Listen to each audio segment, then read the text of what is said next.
Find the stupidest weeds to give me. Hog's breath.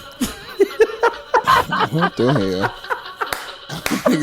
There's a beef, obviously. Me and Thomas have a beef. Fruity Pebbles and Chernobyl.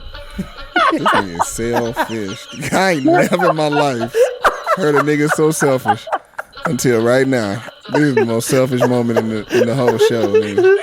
We done had 30 some shows. This nigga shit. Selfish. Hey, that's a good. Hey, the Fruity Pebbles. I heard they like the Fruity Pebbles. And the last one is Leaky Booty. That's his favorite weed. No, I was gonna hit you with the COVID-19 version, the strawberry cough. Welcome to the TMF podcast, where we have too many feelings. I'm your host T Staples, and I'm joined by Shemaine Man Freddie B. You already know I'm in the building. That's right, baby. He's in the building. And listen, who else we got on the line? It's the king, Lester Shaw. Hey, your boy. That's right. Lester Shaw, all the way from Oklahoma, checking in for the Motherland. That's what's up. Look, we'll bring you all these feelings from the comforts of our home and I guess the shop. That's right, 100% remote. So if you feel our show, show us how you feel by subscribing so you can get notified when the new episodes drop. And if you like what you're hearing, send us a message. Our handles are in the description below. We love to hear how you feel. In today's episode, we're going to be talking about the cannabis. It's weed time, baby. That's right. Where my weed heads at? I hope y'all listening. Time to pay attention because it's about to get real. But first, it's time for a moment I like to call the internet Never Loss. That's right.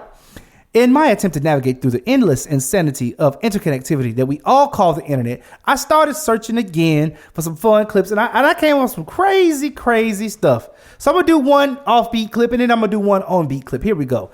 The first one is a woman who feels like she's frustrated with relationships. She's got upset. Now, I know. All of y'all are Kevin Samuels, and I know y'all just heard about the, what's his name? Something Jackson, right? What's his name?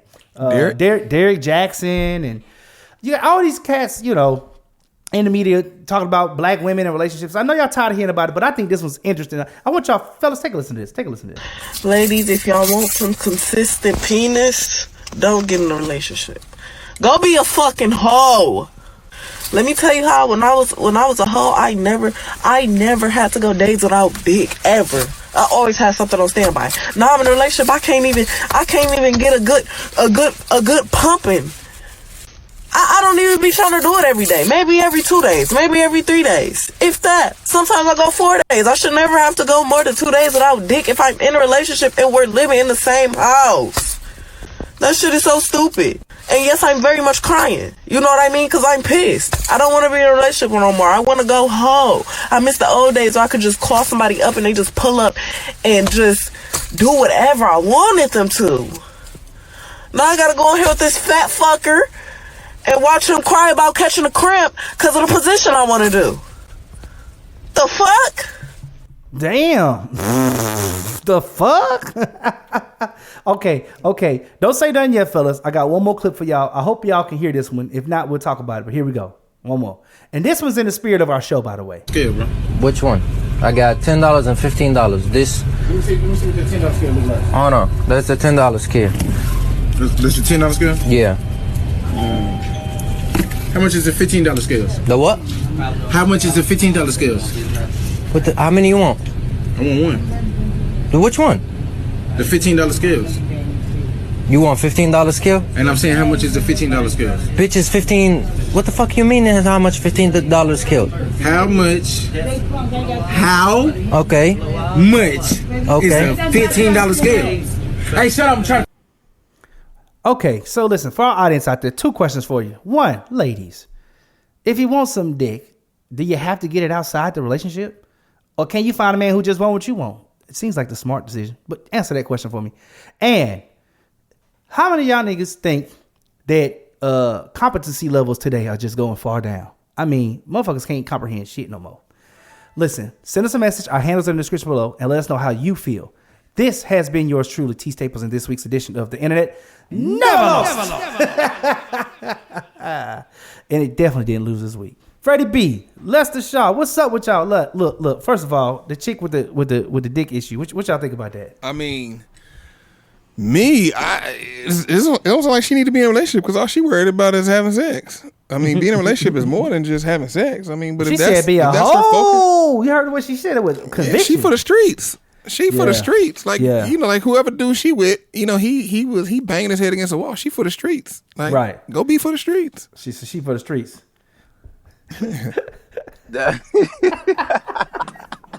So what you think? Now, what you think about that? I do believe that she shouldn't have to. If she got in-house, you know what I mean? Her partner should know that that's what she like. Like, at least give her 10, 15 minutes a night if that's what your partner, if that's what's gonna keep her happy. Right. You gotta think about that. You know what I mean? Knowing you, and especially growing up with siblings, you gotta know your siblings. If you know your siblings, you know, all right, I'm not about to go thump my brother because it's gonna make him mad if I thump him. So I know I gotta go around that. You know, so it's about you know, give and take in relationships, man. You gotta know your partner, man. Right. Wait, you said siblings. What are you talking about? I mean, when you grow up with siblings, you grow up learning how to share. You learn how not to tick people off. You know how to. It's almost like a team. You know what I mean? You learn certain things in a house full of kids. You know what I mean? So you kind of use those same things in relationships. I'm not in relationships or relationships. You know what I mean? So I was like, you got to connect that back to the woman that you're supposed to be banging, like siblings. Like, yeah, I know you in Oklahoma, Lester, but goddamn. Well, you know, it's about team with me. You know what I mean? And knowing your point guard, knowing your shooting guard. Okay, you know he's good over there in the corner. So every time you see him over there in the corner, you give him that no look. He gonna hit that thing. You know what I mean? But you got to know your partner, man. Gotcha. So basically, you saying you got a team of bitches? That's what you saying? Nah, if I'm with one, she's with my she's all about my end goal. Right. She's with the program. I see what you're saying. With the program. Period. Yeah. If I want it every night, then that's what's gonna have to happen. Or we're gonna be arguing every night. We're gonna be arguing every morning. It's gonna be off. It's like a car with no oil. It's gonna stop. You know what I mean? So you gotta. It's a give and take, man, in relationships. Yeah, got like that. I've taught you well, Lester. You said program. He got that from me. Get out there. Having a woman on your program. I like that, Lester. I like that. So listen, did you hear the second clip?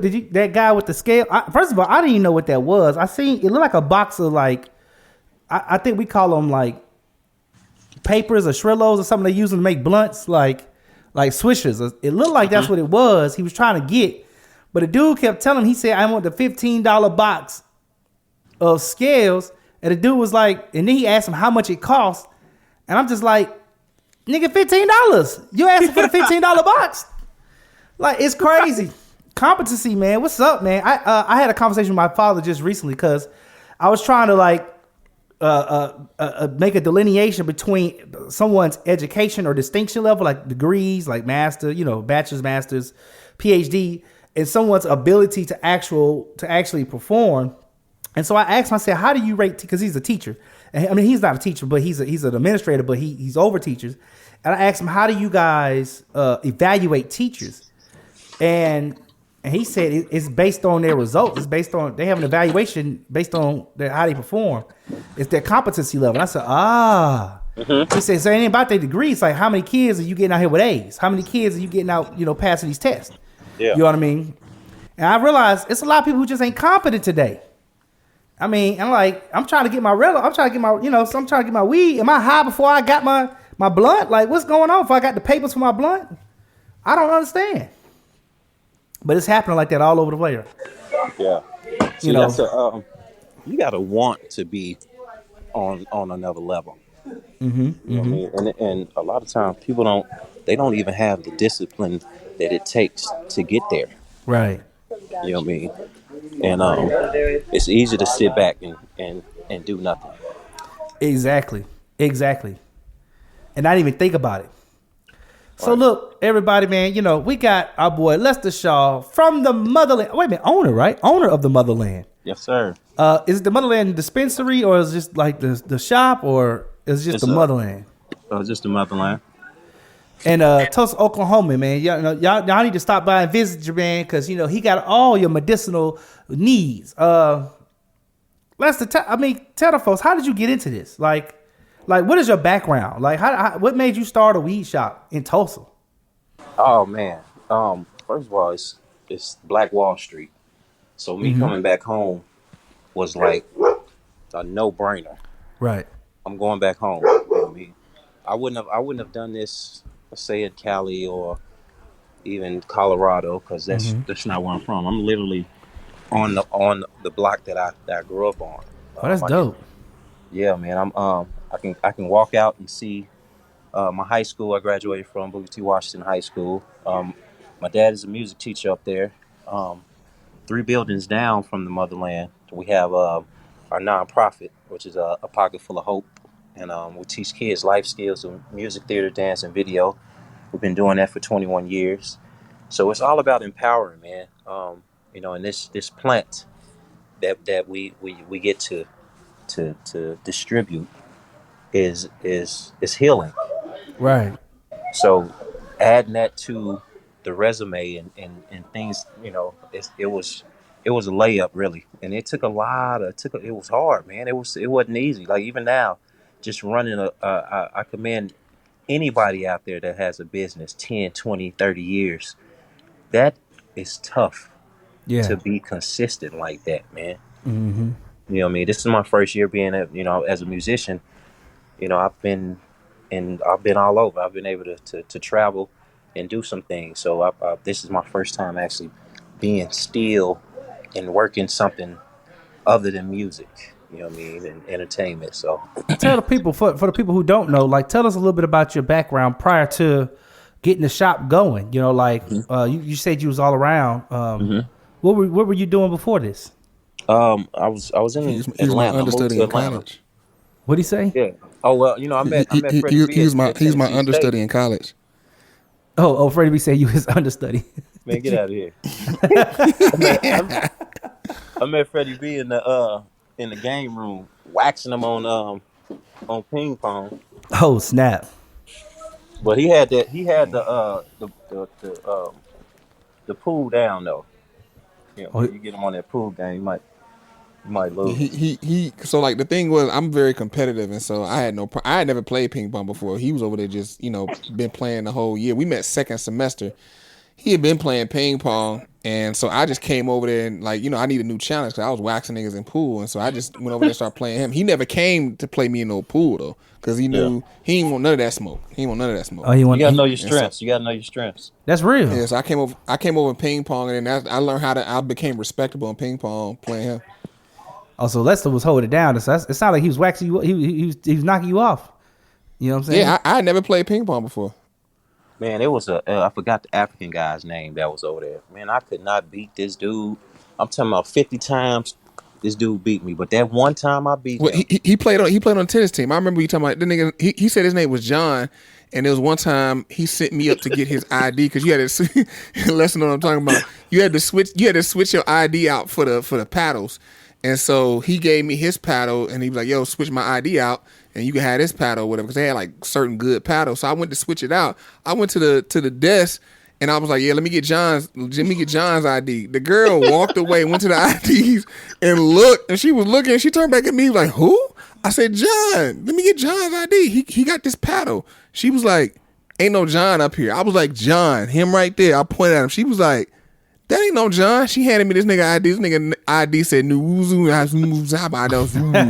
Like, there was no H in his name. There was no O in his name. There was no J in his name.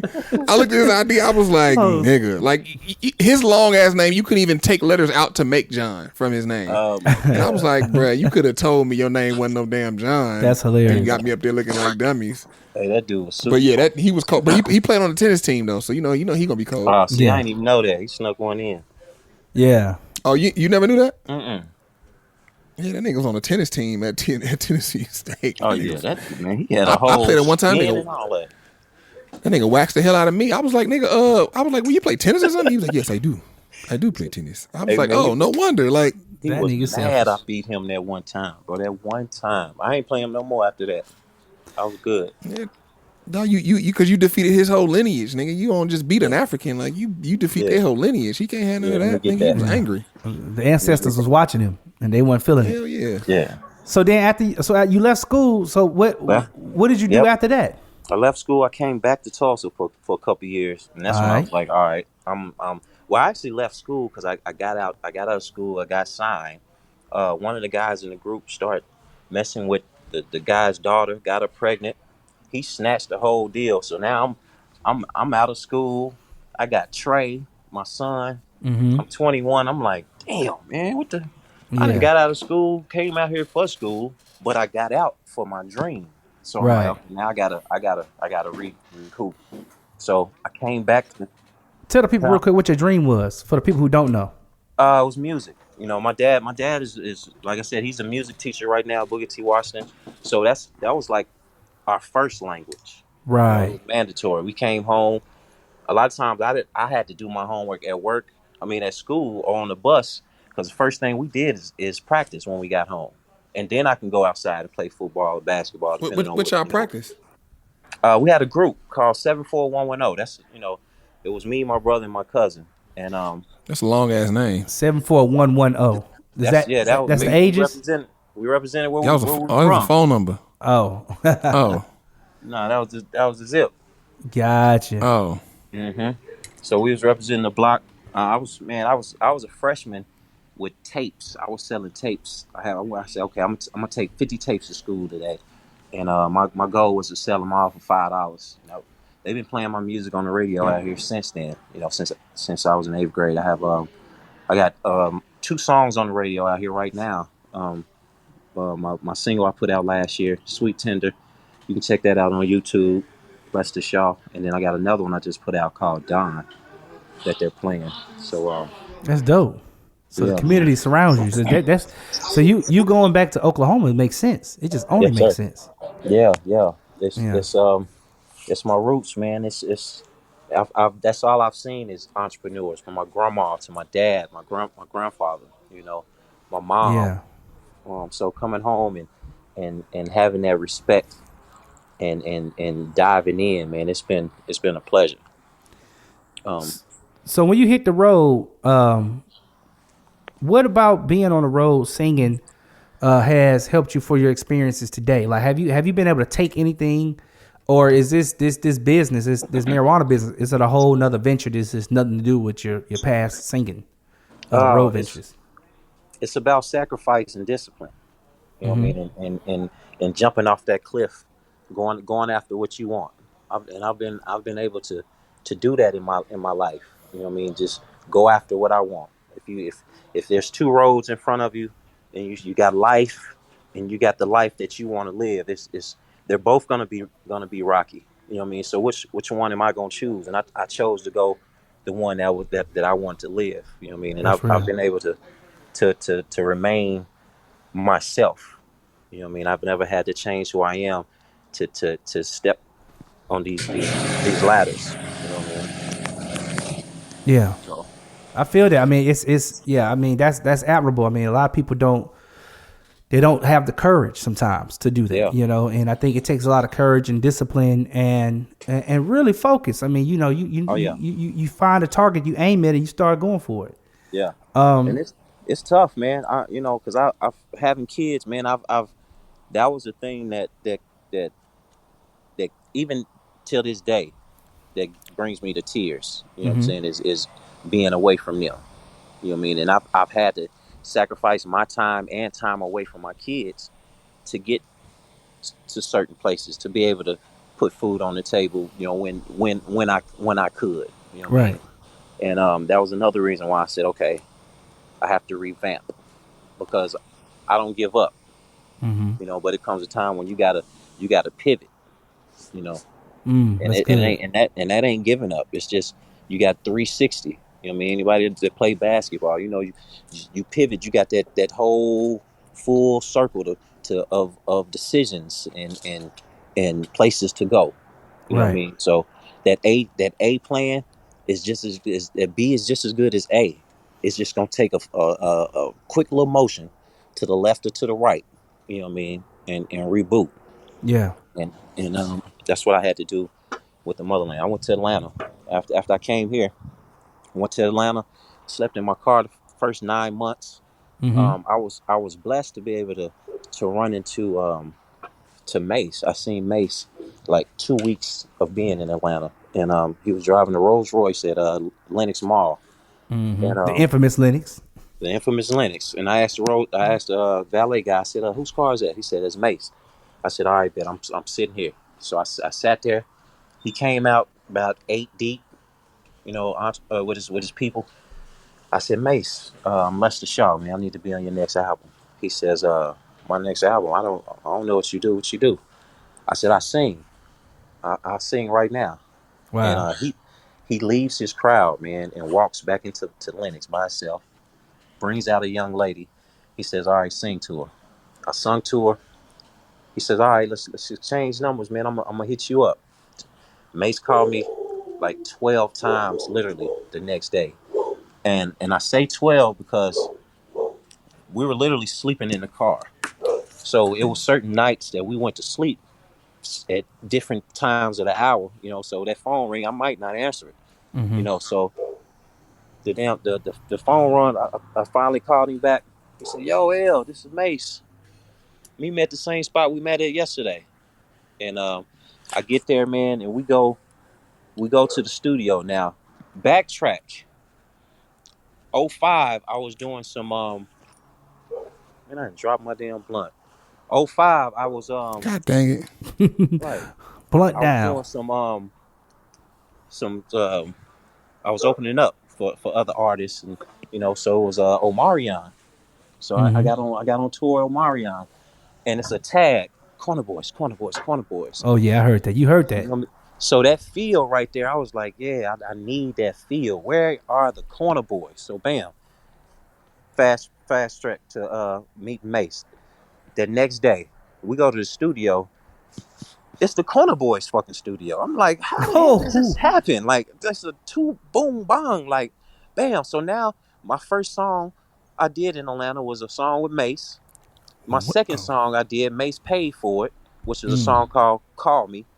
Then my third song, That song is hard. is a song, appreciate it, I did with I redone one of my dad's song with the Corner Boys. And now, man, that whole 9 months, Mace, every day I was with him. So we went from this gym, that's where I found out about Crunch Gym, to this studio, to that studio. We never went out, never went to strip clubs, it was never about that. And then from going to that gym is when I met Polo. Polo the Don. He was, I'm dogging him on the court. Shout out to Polo. He said, "What else you do?" I said, "Well, I do music." He said, "All right, meet me at the studio tonight. I'm working on Rich Boy's album." I get there, and literally it's like from this ding, ding, ding, just like that, bro. I get there, and he says, "All right, I wasn't gonna put this song on the album, but go ahead in there and let me hear what you can do." I went in the lab, then bam, on the regular, end up on the album. You know what I mean? So now I'm on the Throw Some D's on the album. Just playing basketball, bro. Just going in there and being myself, dogging, just playing ball, and creating these relationships in Atlanta. You know what I mean? And that went from, to Bangladesh, to B Cox, to working with all these Michael people Cox. out there, man. I think I came and visited you in the studio when you was a Brian Michael Cox. Out there. At Doppler. Doppler. Yep. Yeah. Shout out to Doppler Studios. Yeah, I remember that. I think it's really wonderful. Like Lester was able to use all the things that I taught him in school to really develop these relationships with people. I greatly appreciate it, man, because it definitely was an honor to learn, brother. So Freddie B, you take credit for all the lessons and blessings, or just the lessons? No, but for real, I was young when I met Lester. I was like 16. He was 18. I think 18 turning 19 when I met Lester. So like a lot of those years, I was just like, I was learning about hanging out with the fellas. Learning that part of, the matriculation of men. Men. You understand. So a lot of guys understand what I'm saying. Like, you just learn how to hang with the fellas and how to move through life and the interaction with women. So I learned a lot about that hanging with I had to put Freddie B on game. You know what I mean? He was a young one. Yeah. He was a Padawan learner. Yeah. But it was great though, man, because you never find too many guys that you stick with. You know what I mean? That's hard. That's hard to find. Great people. I mean, they say few real friends are few and far in between. We got a lot of people we call friends, but real friends, you stick with to the end. Oh yeah. I thought you were about to say something super deep there. Nah, I'm gonna hit y'all because Freddie B, he accused me always saying he either accused me of being a pimp or saying something real profound like they're like don't nobody understand. That's what I was waiting on right there. I thought she was about to hit us with some, you know what they say, real friends are like flowers in the valley, and if you water it, then they'll come up, and then you'll see it at the top of the mountain as you ascend to the highest zenith. That's why I thought you were about to say something like that. He was like, friends are hard to find. Right. Okay, so you moved around in the industry in Atlanta. It sounded like Atlanta was. I mean, we've heard this story before, right? The narrative has not changed. Atlanta seems to be not necessarily open door policy, but a place where if you really got a little bit of persistence and you got a little bit of talent, that you can find an opportunity. Man, if you are who you say you are, and when it's time to go, you're gonna get your time. So it's about being ready. When I first moved up there, Mace told me, because when the reason I moved was because I'm like, okay, it's got to be more. I've done. Every major artist that come to Tulsa, I'm opening up. I'm selling out on my CDs. Like, I really want to go somewhere else. So I came to Atlanta, and I'm thinking, I'm nice. I'm nice. Mace pulled me to the side. He said, Les. Well, he called me L. The pros don't move at that speed. Right. I'm like, okay, hold on. But I'm going pretty fat. Nah, we got to go to the gym. We got to work out. You got to eat right. You got to create. Oh yeah, Lester used to be fat. I forgot about that. Man, I had a little baby fat on me. I remember. That nigga was fat, boy. I got real big when we lost that contract. I think that was the first depression I can say I fell into. Like when I really just when I was like, oh damn, I was depressed then. And my son's mom, she had them hands, man. So we was eating. That was the go. Yeah, she had them hands and she could cook. Yeah, that's true. That's facts. Straight up. Oh, that's why you super fat. Period. Kim was, and we even had issue. Even when I pick up Trey, I'm like, all right, Trey, when you with me in the summer, we working out. We doing the 300. We doing boom boom bam. I take him back to Nashville. He didn't put on 20 pounds in a month. You know what I mean? So, but we got over them days. We live and we learn. Well, and that's another reason why I started the Motherland to be able to empower and to give what I've learned when it comes to this health. Like I put some on social media today about processors. It's time to make a change because we're trying to heal, but we're still using sugar and dairy in these products. You know what I mean? So it's really like, what are we addicted to? Are we addicted to the sugar? Are we addicted to the dairy? Is it the little bit of marijuana that's in it? Right. What is it? You know what I mean? So it's what all can it mental, be? man. At the end of the day. That's interesting, man. That's a part of your journey I actually didn't even know about. It's funny. It's because I know you had your son Trey, right? Mm-hmm. I remember that part of your journey, and then I remember you had a few more along the way, and you were doing the music thing. But I didn't actually know about the eating, like losing the weight and all that. Oh, yeah. I seen you was already kind of on your R&B tip, like you had to look. It didn't take too long, man. I seen a couple of people. I'm like, hold on, something ain't right. I gotta trim it on. I gotta trim it down, and I dived into that gym up to a point where I was running 10 miles a day. But then I figured out it's about fasting. Yeah. If you have enough discipline to fast, you don't need to run 10 miles a day. You know what I mean? You don't need to hire a trainer.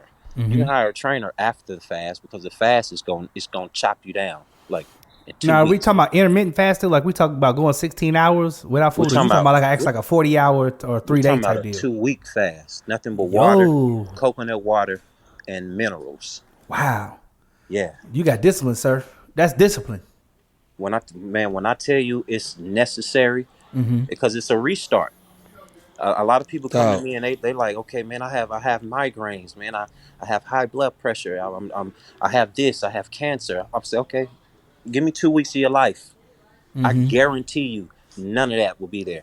Give me Wow. 2 weeks, and I've done Yeah, it. I've he done. was trying to do this to me. Cause I was out there in Tulsa last year. Fred, man, you need to fast. Drink nothing but water. I was like, obviously I said no to that. I could do the water. I never tried the coconut. You said coconut minerals. Coconut water. Yeah, coconut water has natural electrolytes. electrolytes. Yeah, so Oh, so that kind of builds back some of the things that are ejecting out with the waste. right. Keep Gotcha. you hydrated. Oh yeah. Hey, well, what's his name? Bear Giles. Did I get it right, Freddie B? Did I say it right? Bear Grylls. Bear Grylls. I still mess this man's name up. Bear Grylls. He says it's the rule of threes. 3 minutes. You can go 3 minutes without air, 3 days without water, and 3 weeks without food. So that's what he said. That's his rule of threes. See, we can survive off water all day. Right. You got to have the water. 3 days without that water, your kidneys start shutting down. Mm-hmm. Yeah, that's interesting. So that kind of gives us a little bit or a better picture of the man that owns the motherland. Now we see the discipline, the work ethic, the struggle, but yet the sacrifice and the perseverance. Indeed. All those elements. Indeed, I have maybe 7 kids books that I've published. I asked You're my an kids- author as well. Indeed. I've asked them, okay, what animal do you want to be? They said, a lion, a giraffe. So I put their features in those animals, and I wrote a story per character. You put who features? And my kids. Okay. Oh, you ain't got 7 kids? Well, I a couple nieces and nephews, and one of them is my daughter Jada. She was getting picked on by she go to a black school, and they were picking on her about her skin. She's chocolate, beautiful woman. I said it wasn't about your skin, Jada. I said, but we're gonna turn that into some money. We're gonna turn that energy into some money. I want you to give me 25 pages minimum, and I need it by Tuesday. It was Wednesday, and I need it by next Tuesday. The name of your book is I Love Being Brown. She said, Daddy, but you got till Tuesday. And she got it done, man. I had to go in, change some words up a little bit. I added some illustration to it, and it's been out, man. And now she can sell her own books, and all the proceeds go to her. That's So, dope. Self-published. Yeah. Oh yeah. Nice. So the entrepreneur spirit is deep, and you. It sounds like you're giving it to your kids early, and teaching them how to take their life struggles and to mold them into their life triumphs. Yeah. Oh yeah. Hey man, this nigga Lester, he is definitely an entrepreneur. Cause one time I got this nigga a job at Champs with me and 9 West with me. I think combined he worked them jobs a week and a half. This nigga worked at Champs for maybe 3 days and got fired at 9 West for a week and then got fired. Hey man, them niggas talking about I'm gonna give you $7.05 sales. What's the name? No, not for my time. Yeah, You're not giving me that. Yeah, dog. This nigga ain't got no choice but to be an entrepreneur. Yeah, man.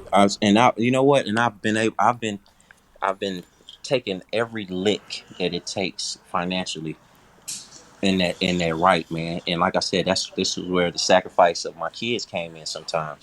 You know what I mean? Because as a hustler, sometimes even doing music, you might get a check, and then you gotta balance that check because you might not see another one till the next quarter. right. You know what I mean, so it's definitely about discipline and sacrificing and holding on to a couple of dollars, and it's almost like planting seeds.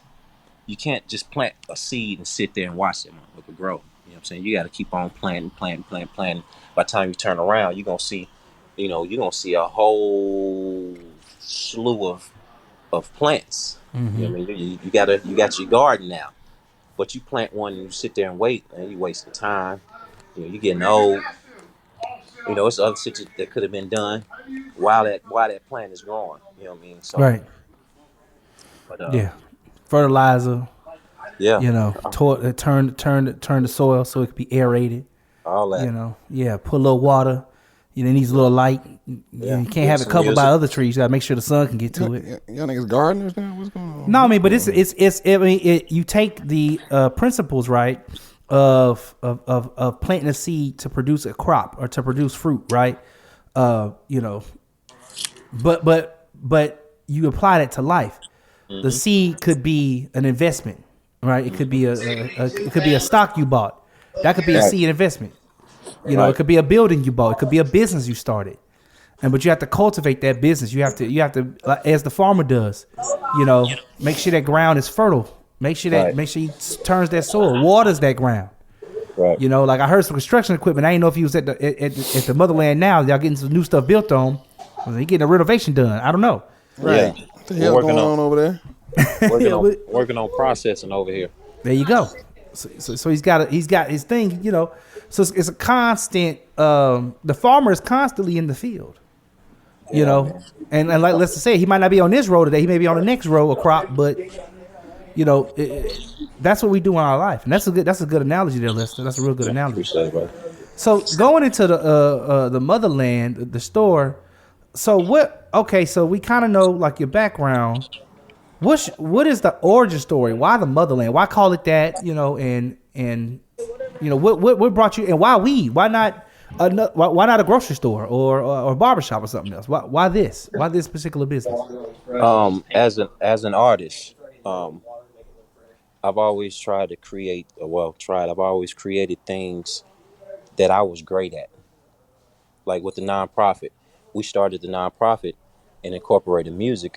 That's our first language, and we were able to teach the kids everything that we were great at when it comes to writing music, recording, you know, everything that we were taught, and we will still be able to do our music as well with the same equipment.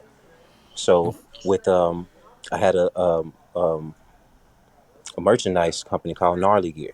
I moved to Florida for 2 years, and we were printing T-shirts. Everybody in the world needs T-shirts. Every business needs T-shirts. Every artist needs merchandise. So that's how I capitalized with the merchandise, with the marijuana. Every artist, you know, you have clothes, you have weed. Some people like alcohol. I was able to tap into the marijuana because it's something else that I loved, and I could push the agenda to prove that this works for your anxiety. You know, I had a problem waking up every morning. I'm waking up mad, you know, and for no reason, because I've had pretty much everything. I get to do what I want to do, but for some reason I'm still waking up mad. So I was able to use marijuana. I came to Tulsa, 2016 with my guy Kofi, and it's the first time I've told this story live. So I brought my guy to Tulsa, 2016. He says, Lester, I don't want to live in Atlanta no more. My dad just passed away. He gave me $27 million. I'm ready to move around. What you got for me? I said, well, I got the whole north side of Tulsa. What you mean, what I got? Let's go. He says, all right. No questions. He says, all right, let's go. So we get here. We 2 months in. We're working, and at this time, he didn't have access to the money. It was on his way. You know what I mean? He was working towards getting it, but it was there. You know what I mean? So you come to your hometown with glory. Like we can ready build us up. Yeah. 2 months in, I walk into the house. Make a long story short, he says, I'm ready to go to heaven. I said, what? Yeah, I'm ready to go to heaven. I said, what you mean? He said, I've been rich. I've given all my riches away. I was usher's stylist. I've done this. I'm ready to go. I said, is there anything mentally we need to speak about that we hadn't? He said, nah, I'm ready. So he walks into my kitchen, pulls out 2 knives, and he starts stabbing himself in his temple, his ear, his neck, and his abdomen. And he started to put one down and start like trying to press it into his chest. And this whole time I'm trying to get these knives out of his hands. I'm like, what about your daughters? What about your kids? He said, congratulations, you won my riches. have fun with my kids, take care of my family. He said, you have a reason to live. And I'm like, I said, but this ain't the way. You Yeah. know what I mean? But the whole time, I've never seen this in my life, man. I've never seen darkness in people's eyes where you can't see white. You Wow. know what I'm saying? And that's when I knew it wasn't my guy. It wasn't him. He was gone. Mm-hmm. So I hit him, I had one of my boys ran in with some weed, put it down on the table, looked up, slid it right off the table, and ran back outside. Like I don't know what I walked into, but I don't want no parts of that. So everybody's walking out the house, running out the house. I finally say, all right, Kofi, man, let's go get some food. He says, all right. We walk to the door, and I'm walking to the door with my, looking at him from the side. We get to the door. He pulls the screen door and waves at everybody with a big old smile. Shuts the screen door. The other door, locks it. I walk down 2 or 3 steps, and I'm trying to explain to everybody that was outside what the fuck I just seen. I don't know what is going on, but it ain't right. Let me get back in this house before he do something with these knives. Pow! Gun go off. Oh. And everybody's looking around like, y'all hear that? Because in the area it is, you might hear some guns over there in the area in that spot, but it's in the daytime, so I'm not thinking that was a gun that just went off. We don't walk around here with our guns shown and people don't, when you put your gun up in certain places, we don't tell where we put our guns. So that was a shock to hear a gun go off. So I walk in the house and my boy is on the ground, breathing still. Bullet on his neck, through his head. The bullet is in the wall. That was it. That was it for me. I was, in the movies where you see people bent over and they sick. Yeah. And I was sick for about 3.5 years, bro. Wow. 3.5 years. I was able to heal and to get out of this darkness with my lady Falami.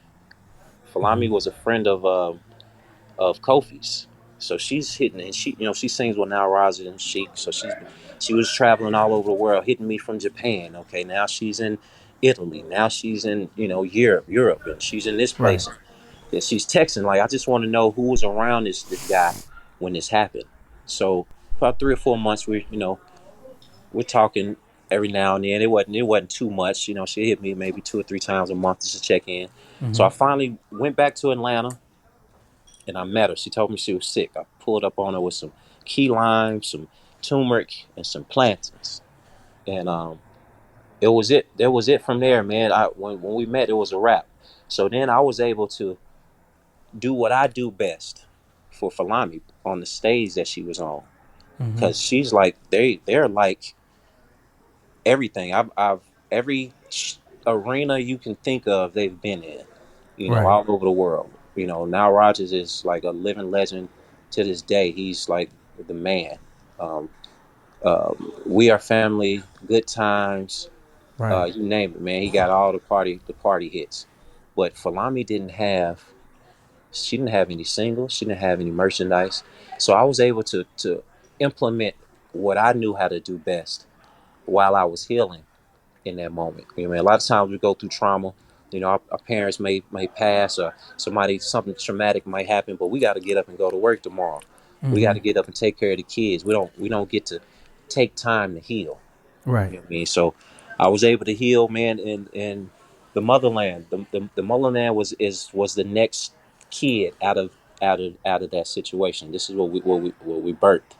And the Motherland came from every time I leave Tulsa, I always come home to get nourished, to get my nourishment, to sharpen my knives, to reload my guns and to go back out there into the world. So Tulsa, Oklahoma is my motherland. You know what I mean? This is where I come home to get taped back up. You know what I mean? Get back out there. So it was like, me and my dad, we were going through names. Okay, we're gonna name it this. Nah, we're gonna name it that. Now Motherland, pow. You know what I mean? And that's how it came up, man. And it's been a pleasure. You know, Beyonce came out with a song, Motherland Drip on Me. Yeah, yeah. So it seemed like The everything Black Parade. yeah, when you're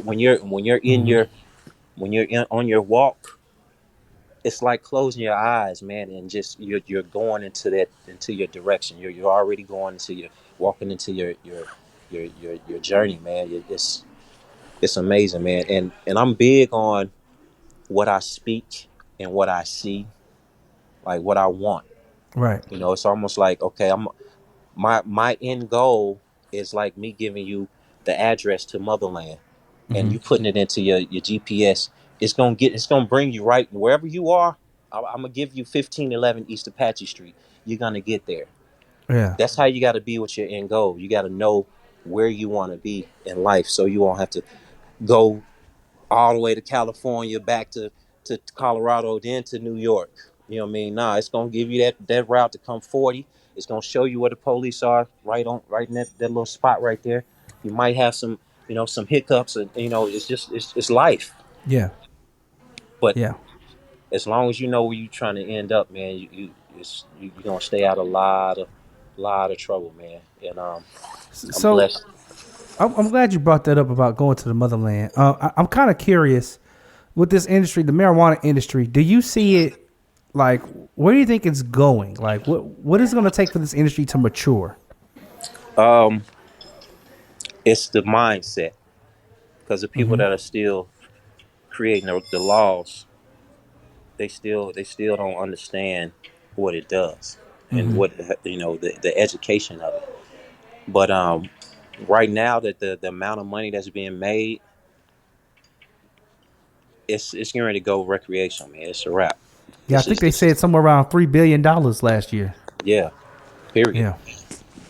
Yeah. So it's I just saw an article about I think they said in New York it's supposed to be legalized next month or in 2 months. Oh like my that. God, So, New York is gonna be stupid. Yeah, yeah. 36 states so far have legalized. What it's gonna be? Lester? Stupid. Bro, think about it. I used to go out in Atlanta. I used to say, all right, I'm about to go out to the club and see what everybody's listening to, what everybody vibing to. So you go out to the club and you see about 1,000 people rocking to one song, Yeah. But now I go out and I see 1,000 people with a blunt in their hand. How are they doing this in Atlanta? And it's, that means it's needed. It's necessary. You know what I mean? So everybody in their hand, if everybody at least had a 3-5 out of all 1,000 people that's in this club, you know what I mean? So imagine the amount that you'll be able to, that these states will be able to bring in and to uplift. Sorry, what is a 3-5? Yeah, explain to the people at home. A 3-5 is a 3.5. This nigga just gonna throw out some marijuana language and just skip right over that. You got 1 gram, 2 grams. You got 3.5 grams, 4 grams. You got a quarter, which is 7. You know what I mean? So you got a ounce, which is 28 grams. You got a pound, that's 454. You know what I mean? So, well, I definitely got a question about that coming up in a second here. But I'm kind of curious, just sticking on the topic of the business itself. Do you see diversity as a major issue going forward? I mean, are there enough black-owned Motherland type stores opening up, or what can we do to get more? Like, because I feel like, and this is my personal view, and you can tell me, Lester, if I'm wrong or right to have this view here, but my personal view is, it seems to me marijuana should be a gateway business for a lot of our street peddlers that had to go to jail. This should be an opportunity for them to. This should be them to, if they owe what is it called? Not retribution, but what is it called? We got to pay back the restitution. Jail. Restitution. If they owe restitution, there should be some type of pipeline for them to come work for, like, even a company like the Motherland or another company, or start their own version of it. So what do you think about that as far as diversity and being an issue in this industry? Now, one great thing about Oklahoma is there is a lot of black-owned growers, dispensaries, and processing companies here, which is the first out of all states because of how low how the price of the license. Other states, you got to have $2 million to come in, and you the license fee might be 20,000 that you're not gonna get back. You know, you go to Cali, you might not be able to open up a store because it's either gang related over there, or just the price might be 500,000. So it's either territory or money. And a lot of times it's favor. But then you got Yeah. now being in the industry, it's a lot of work. Yeah. It's a business. Like being a D-boy is sitting at the house, that's easy. Yeah. You know what I'm saying? And the easy part is selling. The hard part is coming up with clientele. Doing the business, the actual business side of it, the paperwork. The metric system that they're putting into it. Like, it's a lot, man. That's why I say everybody that has owned a business and has been successful, it don't matter how mom and pop it is. It's a lot of work. So speaking of that, like what's some of the headaches or the roadblocks you ran into? You said you're a new business owner. You've been doing the Motherland for like what, 2 years, a year and a half? Yeah, it's going on a year and a half. In the beginning, it was finding quality. Like if you say you're an electrician, be an electrician. Right. Like, you can't be an electrician, but you work for Texaco. Like, you can do electric, but I gotta wait till you get off on the weekends to be able to come and do some electric. I don't want that. You know what I mean? Or I'll get somebody that's using somebody else's license, and then it's mediocre work. You know what I mean? So coming back, that was a lot of challenge. That was a challenge for me, finding people that actually knew how to get things done promptly. And then now a lot of people think they want to work in a dispensary, but when they get in there and you realize that you ain't just selling weed, it's a lot to it. You know what I mean? Out the gate, somebody coming there with an attitude, we can't get on their level. I can't cuss nobody out because they coming in there, a little, like, because they want their weed, they want their meds. Mm-hmm. So out the gate, we have to be therapists. You know what I'm saying? We gotta cater to the people. And that's one thing we do at the Motherland. Mm-hmm. We educate, we cater. We get so many people before they walk out. Man, I love y'all. It's love, and that's what we want. Well, so basically, you're saying good help is hard to find.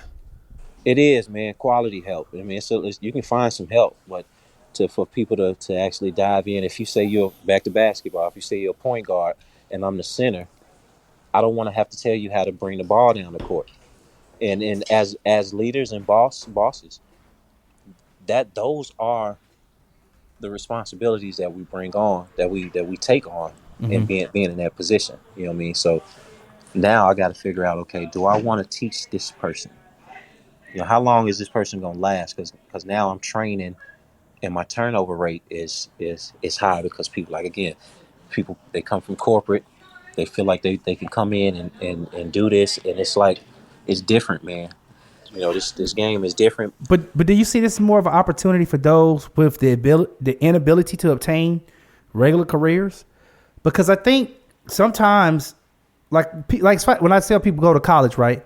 Mm-hmm. I feel like sometimes college trains people to work for corporations, but mm-hmm. it does not train you to be an entrepreneur, and it does not train you to be an entrepreneur.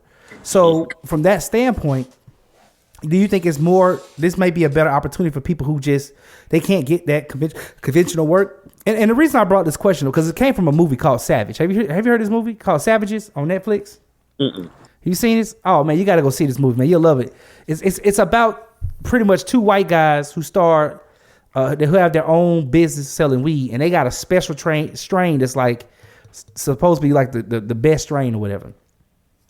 And they got this one girl they both sleep with, and she's like they're like she's like I guess the indoor the in-house, mistress. but the story is told from her perspective of watching them.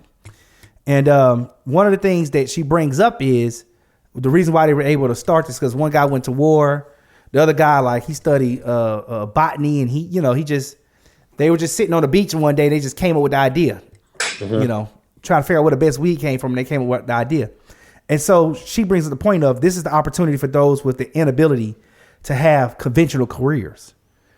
And I thought that was like wow, that's actually informative. Even though it's just in a movie, it's kind of informative. Like it seems like, yeah, it is, but it still takes discipline. You still got to get up and be the boss every day. You got to get up and unlock that door. Mm-hmm. You got to make sure your paperwork is right. You got to make sure the employees ain't stealing from you. Like it's a lot. But you got them up in there naked or something? How you make sure that? I mean, you don't. Oh, gotcha. There's no way. You know what I mean? So it's still work is what I'm saying. It's definitely, you're right what you're saying. It's definitely that it's time. It's almost like, and I say this always to my people, like back in the day when it was, if you had oil in the backyard and all you needed was $300 to get in the business. Mm-hmm. All you need is $300, and you look up 2021, you got a high rise, and the name of your company is Texaco. Right. I mean, now this is the time for us as Black kings to put your heads together and get into this business. And I've been blessed to have like-minded people be like, all right, I'm with you, but I still had to jump off that cliff to show them that it was real. And then that's when they say if you build it, they'll come. And I'm on the way, Lester. I'm on the way, man. I promise, man. Yeah, come on with it. I'm on the way, brother. Listen, okay, so let me ask you some other questions. So what would you say is the best strain, or where do you say the best strains come from? So like I'm gonna give you some selections, and you could tell me if any of your best strains come from him. Thailand, Jamaica, Mexico, California, Afghanistan. Where would you say the best? I probably can answer that. Well, from my experience, and I ain't, I can't say too many, but Cali got some of the best weed in the world, bro. Mm. You can sell that at your store? Yeah. No, I can't. Like we have to buy our weed from Oklahoma growers. Got you. Okay. But it's almost like, okay, my daughter Jackson, she's about to be 9. All right, Jackson, you have to have a cookout with your granny. Got you. You know what I'm saying? Granny gonna kill her. She's already got it down. Like them greens, the macaroni and cheese, it's already embedded in her mind. The ingredients, how to make this shit taste good. Mm. That's not to say that the food is not gonna be good, because she still get to play ball, but she's at the Y with it right now. She's still learning. She's at the free throw. Shooting them jumpers over and over and over and over. That's where Oklahoma is right now. We're practicing. We get to work on being great at this game. California, they've been doing that shit for 30, 40 years. Man, that shit is like, it's amazing. Yeah. So is it the THC level that's most important, or the most important factor in getting like a better high, or what makes their weed like, just high grade? It's the terps, the terpenes, it's the flavor. You know what I mean? Terpenes. And it's the way. It's almost like, okay, LeBron can dunk, but I like the way Jordan dunk. It's smooth with it. It's like smooth, you yeah. know what I'm saying? We're in the game. It's like Kobe sticks his tongue out, but Jordan do the same thing and still make it look good with the jump. Jordan stick his tongue out. Jordan sticks his tongue out. That's what I just said. Jordan makes it look good. You said Kobe. Kobe does stick his tongue out. You ain't never seen Kobe dunk? It's like he's trying to mimic Jordan. Right. That was literally the point of the statement. Right. So it's a difference. It's a difference. It's a whole different way of the different artists. You're a great artist. You can draw your ass off. Right. He can draw his ass off, but it's something in that paint that he chooses. You know what I'm saying? There's something different about them angles. So is there a difference between like aroma and flavor? In your opinion? I mean, no. Because like I was reading about the terps, and and I was reading about like the sweet, the sour, the spicy, the bitter, the savory. Mm-hmm. But at what point does like, and I watch a lot of 2 Chainz. Like I don't know if y'all for our fans, like the 2 Chainz does this series. It used to be with GQ, and I think it's with Vice now. It's called Most Expensivest. And it's quite a few shows where he is dealing with weed or dealing with marijuana in some, facet or fashion. And what I noticed that he does quite often is when he gets like some kind of product in his hand, like he went to some shop and it was like this exclusive shop in Vegas or something like that. He inhales it. Like he literally like sits there and just breathes it, almost like somebody's breathing wine. Yeah. So that's the reason why I asked the difference between, is there any difference between the actual aroma, like what it smells like, and the flavor or the taste you kind of get? Oh, yeah. It is. It's almost like if you take your woman a daisy and you take her a rose. Mm-hmm.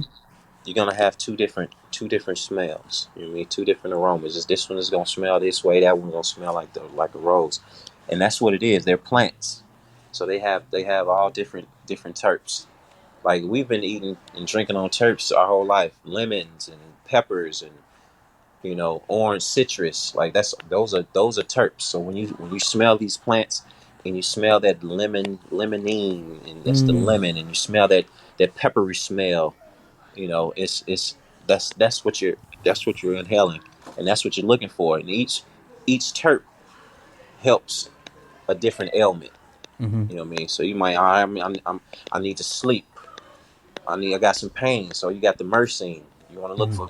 When you want to look for plants with the myrcene in it, which is more so indicas. Got you.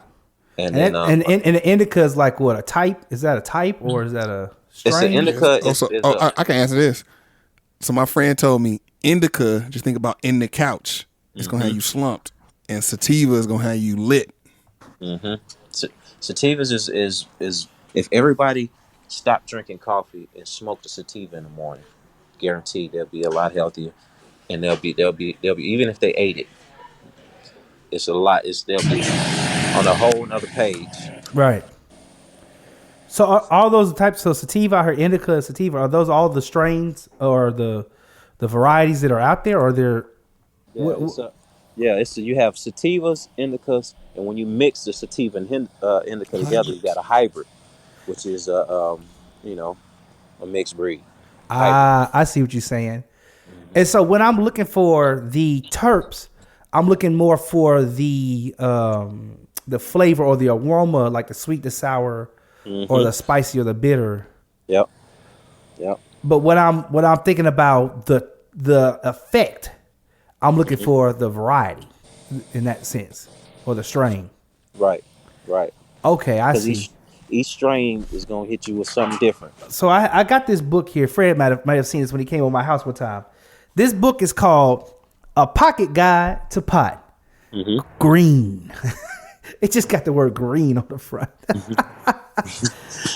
And they talk about cut, color, and crystals being the 3 C's of cannabis. And I was kind of curious as to why they highlight those as the 3 C's. Like why is color important? Why is cut important? Why is crystals important? Okay, so the crystals, like when you look at the weed and you see people with the magnifying glass.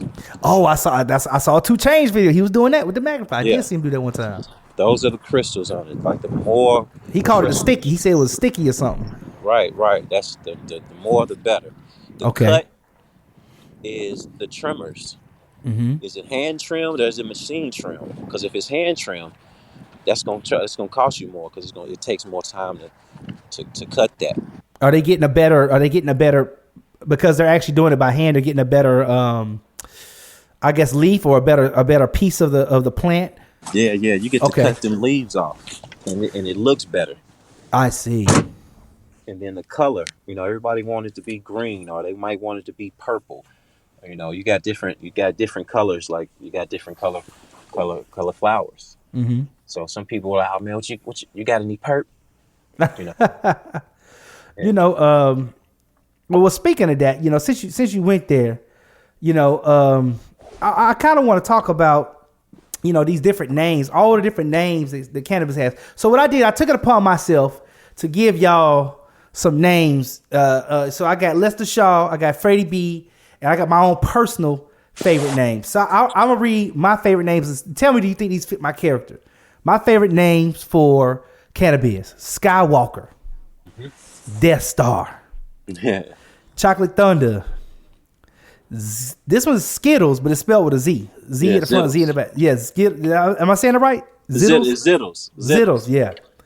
AK-47, Sweet Tooth, Bruce Banner, Great Rumala, and Harley Quinn. Mm-hmm. Now I'm gonna read y'all's off. I'm gonna see if y'all can see what the similarities are. So Freddie B, I said Freddie B was Juicy Fruit. Right here, boy. I tell you, Abusive OG. Abusive OG. What? This nigga hates me. Wi-Fi. You find the stupidest weeds to give me.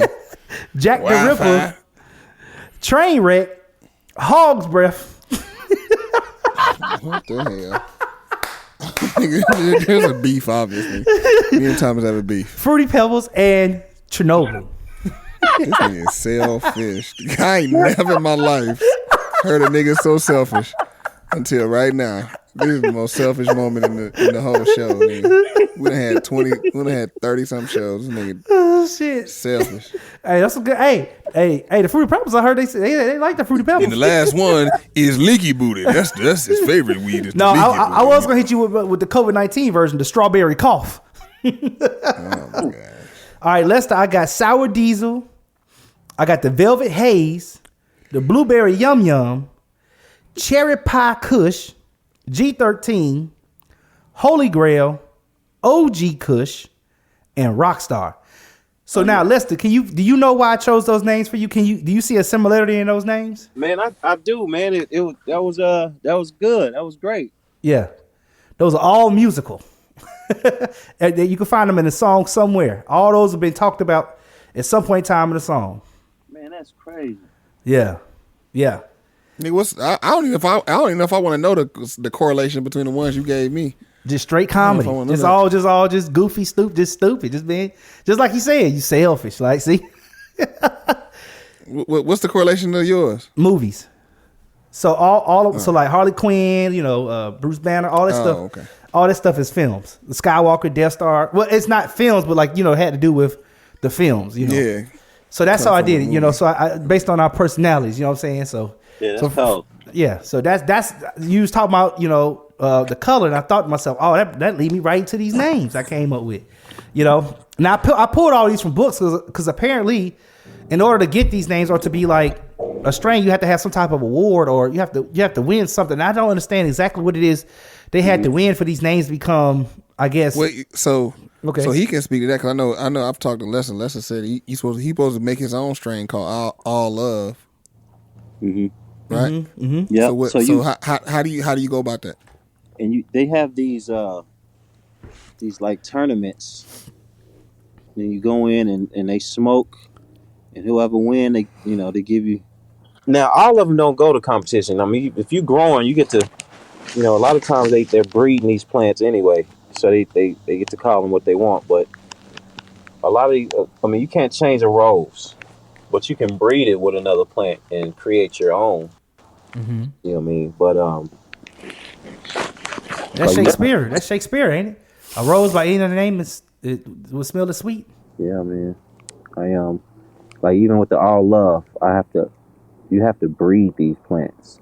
You know, you got to find the phenols, find the mother plants, mm-hmm. And actually create, your flavor. Gotcha. Man, not OG. They created that. So what is the strongest strain of or what is the strongest, I guess, marijuana that's out there? Is it the Kush? Test wise, we've had tested THC in the 40s. Now I don't know how true it was, but I haven't had no flower that smoked like that ever since. So we had the total cannabinoids was 43. Like THC was like maybe like 39 or something like that. I mean, it was ridiculous, but it still wasn't plant. It wasn't from Cali. California, they got some 20 testing in the 20s that hit like they probably 100. Mm-hmm. You know what I mean? And there ain't no such thing as 100, but that's just the formula that they have. It's all about that formula, man. When you grow. Shoot, 100. I'd be scared to hit that. That's not like Death Star right there. Yeah, and I mean, you can get it with concentrates, which is your sugar, your batters, the dabs. You can get up there, and edibles. They got thousand milligram edibles. You don't want to eat that whole thing, though. You're gonna be out of here. I mean, I got a question for you. This business is now, because it's not federally regulated, mostly paid for in cash. Mm-hmm. How is that as a business owner? Like, what kind of things do you have to have in place to move money around? And can you put your money in the bank now? Is there? Not yet. It's a couple banks that's trying to tax like $1,000 a month. I think it was another bank that just opened that you can use, but a lot of these people have safes, man. And it's ways around, putting your money up. But the banks ain't accepting it. They find out that it's any part of dispensary money or grow money, they shutting the accounts down. Wow. So why is that? Just it ain't federal. Feds ain't found a way to tax yet. When it go recto, then everybody can go in and buy weed. You ain't gotta have your card, like LA. Can you move your money via cryptocurrency or your Vimeo or a Cash App? You can, but it's being that it's all cash. You still got to use cash to buy your products. Gotcha. You still got to, So with the whole cash thing, like how do you get product? What's that process like? Because that's a crazy process in and of itself. Well, the OMMA is the site that people can go and find your business. Gotcha. So it's a list of growers, it's a list of dispensary owners, and if you're in the area, or if they want to be in the area you're in, a lot of times they'll call or they'll even pop up. You got to sell you got to have somebody selling it, or you got to sell it yourself. Okay. Mm-hmm. So people just pull up on your business with bricks of weed. Yep. big ass. It's crazy, man. They just pull out a whole 10, 20 pounds. Like, this is what I got. Boom, boom, boom. I got this flavor, that flavor, and they walk out with a big ass tub of weed. Like, damn. It's amazing, man. The culture that's being created right now, and the lives that's being touched. Not even through the marijuana, but the money that's being made. Communities are being built. The school system is feeling it. So it's the marijuana saved Oklahoma. Let's just say that. That's good. We would because we opened up the Motherland right when the pandemic hit. Bow. Right. So we were open and still moving. So I didn't really feel the pandemic because I had to get up and go to work. I was essential. Yeah, I mean that's. I'm glad you brought that up. There is a dispensary in Maryland. It is founded by a woman named Hope Wiseman, black woman, thank goodness, in Prince George's County, Maryland, and it's called Mary and Maine. That's the name of her store where she sells her stuff out of Maryland. And she brought up a point of marijuana workers are essential workers, but there's no federal money to keep them open. They're only legal in 36 states, and they're not, and they do not prioritize them. Even though they're legal in 36 states, they're not prioritized for vaccines, which ends up costing them extra. Well, how do you feel about that?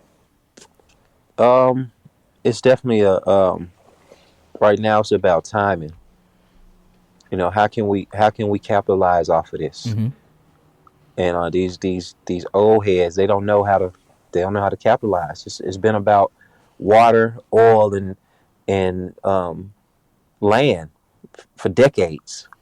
Yeah. So now that you have a new $1 billion company, commodity, how do we control this? You know what I'm saying? Are we even ready for this? Because this is a lot. This is new money. Like, Oklahoma did crazy numbers just in the first 2 years, they hit the billions. You know, no other state has done that like out the gate. Yeah. You know, so it's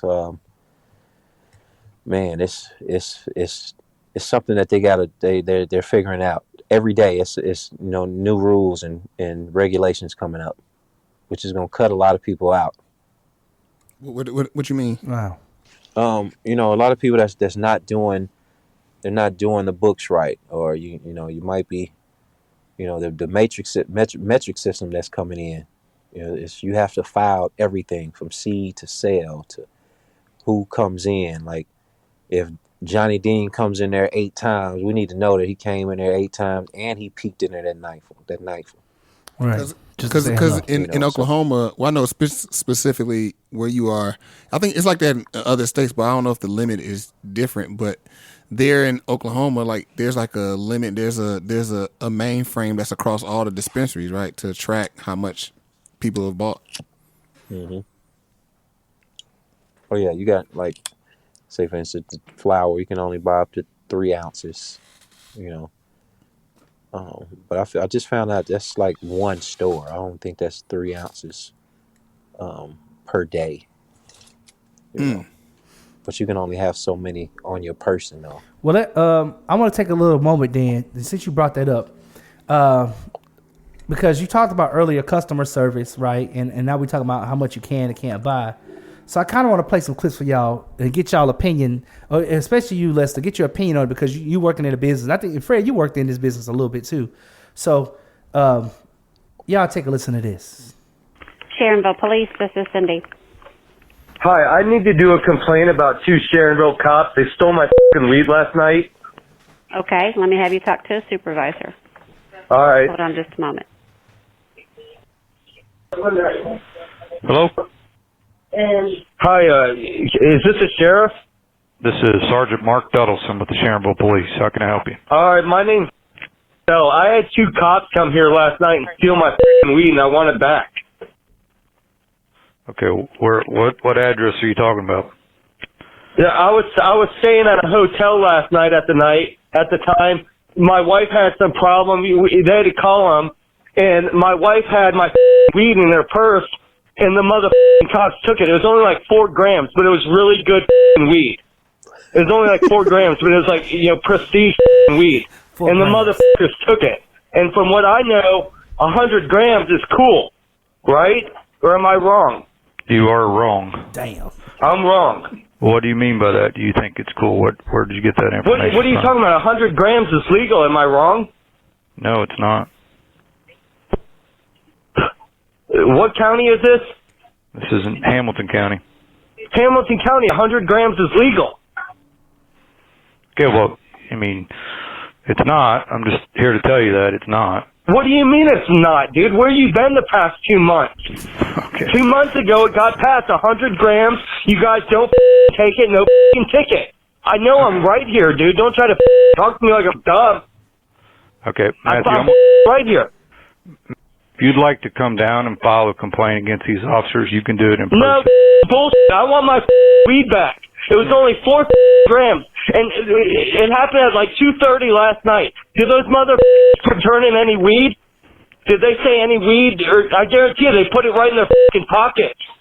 Okay, well, man, I'll take this as far as you want to go. If you think you're gonna me around with this bullshit, dude, you're wrong. I'm just gonna go over your head. I want my weed back.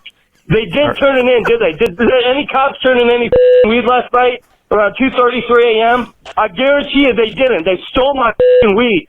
It was only 4 grams, and I'm allowed to have up to 100 grams. I know the law. I know my rights.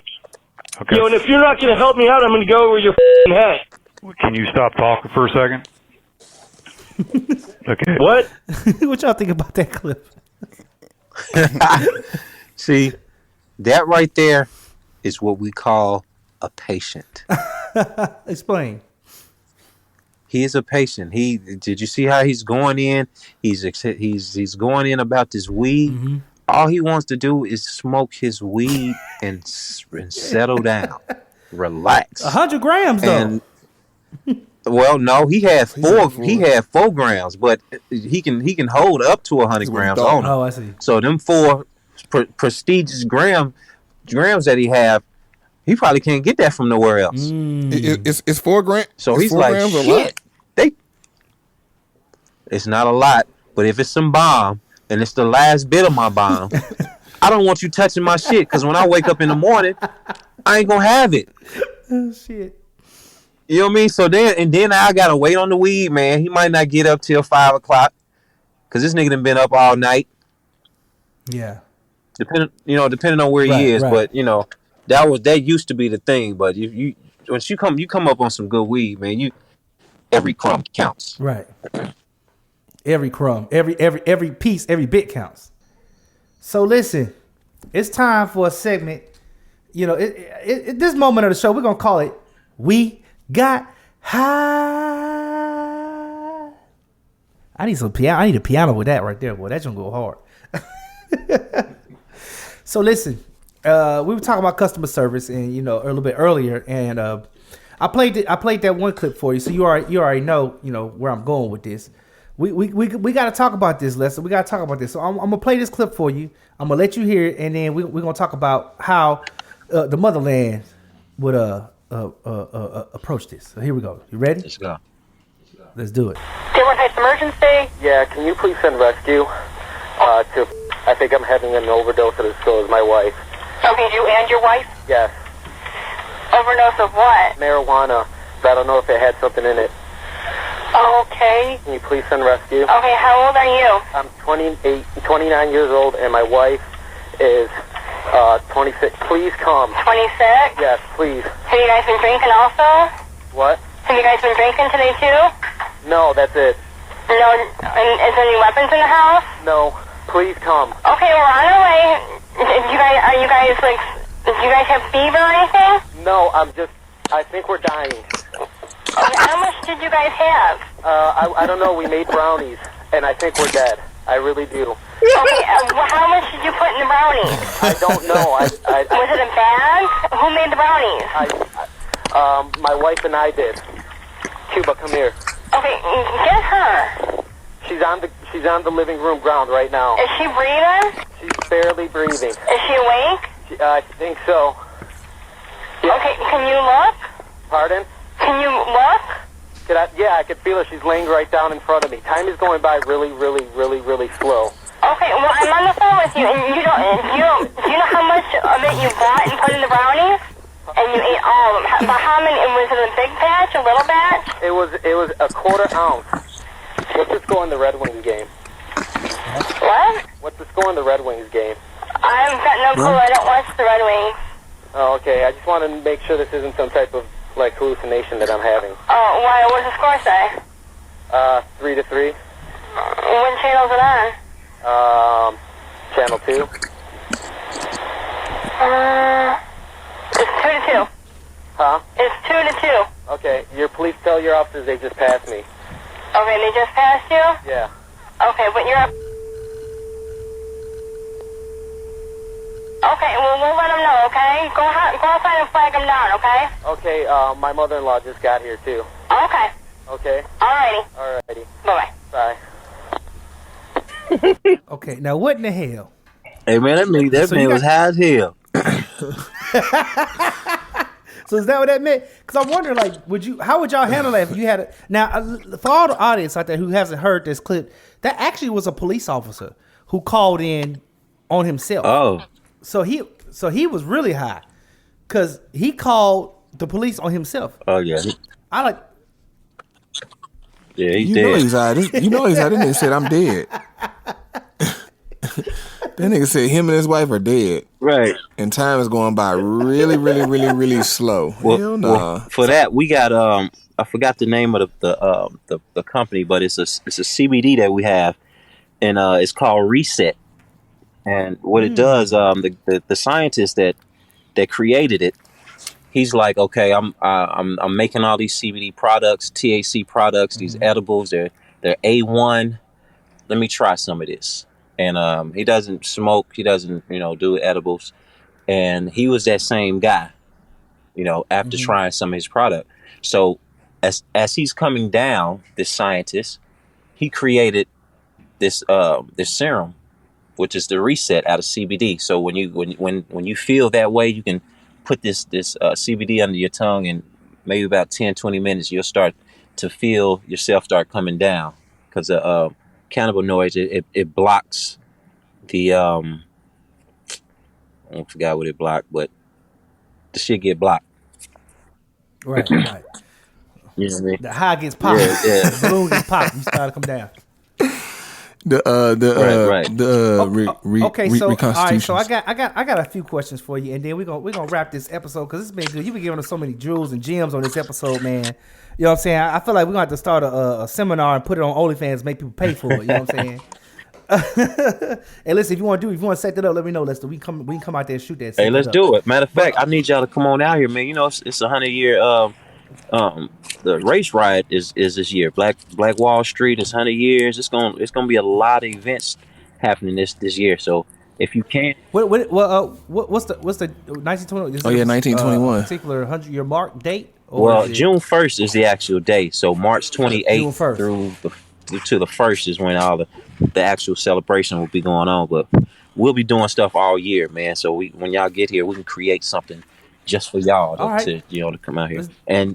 Let's have some fun. And us being from Black Wall Street, like, this is our life. We are Black Wall Street. So coming out here and with them cameras and let's just take a ride and check out the city. Like, we can do that. You know what I mean? Let's do it. Yeah. I'm with it. I'm actually with it. Let's do it. Sir. So on the topic of the gentleman we just heard on the phone, and like you said, they got the CBD that brings you down. What other ailments are you seeking to tackle with cannabis? Oh, and is there a difference between THC and CBD? Because I know you said CBD brought them down. So the THC, does that take you up? C is or how does that work? Is the formula, if you will, that gives you the psychoactive feeling. That feeling he thought he was this and he thought he's that. That's what that does. The CBD is a healing property, which comes from hemp, and it actually heals. So it's two different. I mean, it's the same. It's the same. They're both a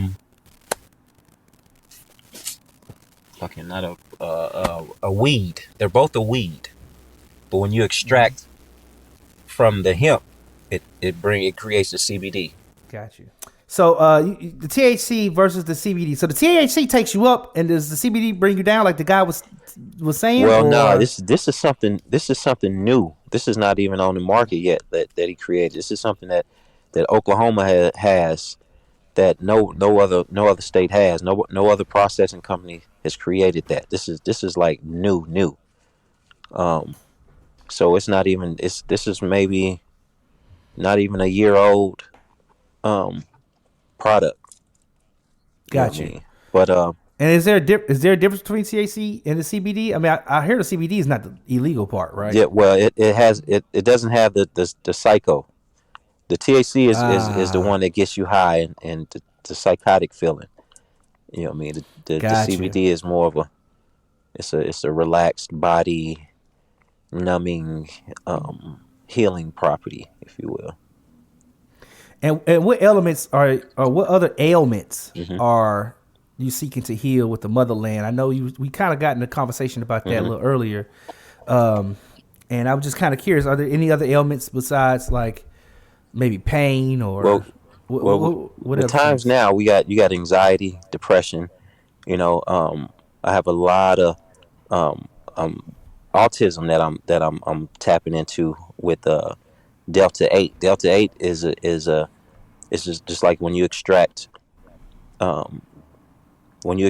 from hemp, you get CBD, but when you extract from THC, it gives you Delta 8, Delta 9, which is another healing property that doesn't give you the same that psychotic feeling. It doesn't get you it gets you high, but it heals.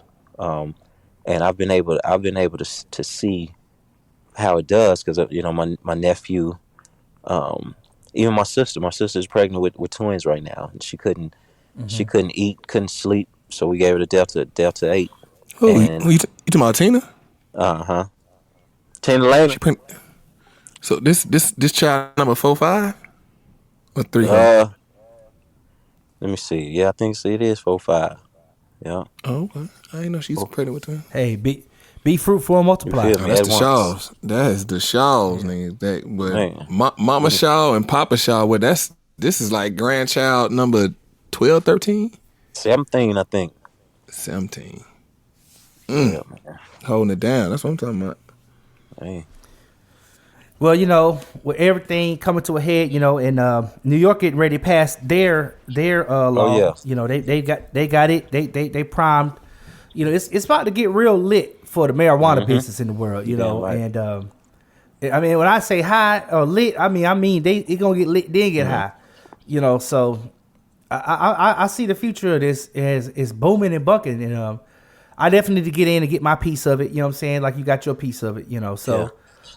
Lester, man, I really appreciate you being on this show today for us, man. I really appreciate it. Anything you want to say, shout out, anything you want to tell the people before we leave. Well, you know what? I want to thank y'all for having me on the show. First of all, Freddie B, appreciate you, brother. Make sure y'all, anything you want to start, you got to have discipline. You know what I mean? You got to have your end goal. You got to have great people around you that understand your plan. You know what I mean? Because when you step on that treadmill that's already running, sometimes you gotta have that somebody behind you, because you might fall that for them first 2 times. You know what I mean? You're gonna slip.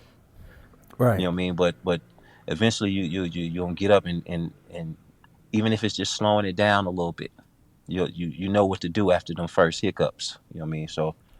Man, just tap in. Even with you, man. Whenever you're ready to come on down here, come holler at us. Yeah. Every king needs a piece of this. Right. And I mean that. So we can leave a legacy. We can leave these coins for the kids, the kids and the kids to come. So holler at your boy, man. I got you. Definitely. Forever L2 on IG and the Motherland Tulsa too, right? That's the handles. Yes, sir. Right. Y'all check him out. If you in or around Tulsa, and even if you're not, still go online and see what he's doing, and help the movement. Look, we had way too many feelings about marijuana, but I'm glad we had some feelings about it, man. We got some feelings, we got some facts, and we got some good stories, man. I appreciate you, Lester. Listen, for all y'all out there, our handles are in the description. Let us know how you feel about marijuana. Yeah, the cannabis and it getting legalized, and where we going in the future. We love to hear your feedback. I've been here with it's your main man Freddie B in the building. Freddie B in the building, and our guest for the hour. That's the king. That's the Shaw. It's all love. That's right. Kingdom. He's out of here, baby. And I'm yours truly, T Staples. And catch us next time when we have too many feelings. Peace.